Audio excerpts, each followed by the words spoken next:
242 ಪ್ರಯಾಣಿಕರಿದ್ದಂತಹ air India 171 ವಿಮಾನ ಇಂದು ಗುಜರಾತಿನ ಅಹಮದಾಬಾದ್ನಲ್ಲಿ ಇಂದು ಮಧ್ಯಾಹ್ನ 1:30 ಸುಮಾರಿಗೆ ಪತನಗೊಳ್ಳುತ್ತೆ.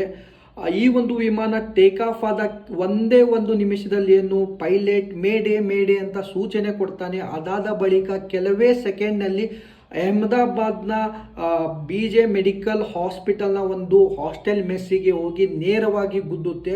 ಈ ಒಂದು ವಿಮಾನದಲ್ಲಿ 58,000 ಲೀಟರ್ ಫ್ಯೂಲ್ ಇದ್ದಂತೆ. ಆ ಒಂದು ಗುದ್ದಿದ ರಭಸಕ್ಕೆ ವಿಮಾನ ಕಂಪ್ಲೀಟ್ ಆಗಿ ಬ್ಲಾಸ್ಟ್ ಆಗುತ್ತೆ. 242 ಜನರ ಪೈಕಿ 241 ಜನ ಸ್ಥಳದಲ್ಲೇ ಸಾವನ್ನಪ್ಪುತ್ತಾರೆ. ಈ ಒಂದು ಪ್ರಯಾಣಿಕರ ಲಿಸ್ಟಲ್ಲಿ ಗುಜರಾತ್ನ ಮಾಜಿ CM ವಿಜಯ್ ರೂಪಾಣಿ ಕೂಡ ಇದ್ರಂತೆ. ಅವರು ಕೂಡ ಇವಾಗ ಸಾವನ್ನಪ್ಪಿದ್ದಾರೆ. ದುರಾದೃಷ್ಟ ಏನಂದ್ರೆ ಆ ಒಂದು ವಿಮಾನ ಪ್ರಯಾಣಿಕರಷ್ಟೇ ಅಲ್ಲ, ಆ ಒಂದು ಹಾಸ್ಟೆಲ್ ಮೆಸ್ಸಿಗೆ ಊಟಕ್ಕೆ ಬಂದಂತಹ MBBS ವಿದ್ಯಾರ್ಥಿಗಳು ಕೂಡ ಸಾವನ್ನಪ್ಪಿದ್ದಾರೆ ಅಂತ ಮೀಡಿಯಾ ರಿಪೋರ್ಟ್ಗಳು ಬರ್ತಾ ಇದೆ. ಈ ಒಂದು ದುರಂತಕ್ಕೆ ತಾಂತ್ರಿಕ ದೋಷ ಕಾರಣ ಅಂತ ಹೇಳಲಾಗ್ತಾ ಇದೆ. ಮತ್ತು ಇತ್ತೀಚೆಗೆ ಬೋಯಿಂಗ್ ವಿಮಾನಗಳು ಸಾಕಷ್ಟು ಪ್ರಪಂಚಾದ್ಯಂತ ಅಪಘಾತಕ್ಕೆ ಒಳಗಾಗ್ತಾ ಇದೆ.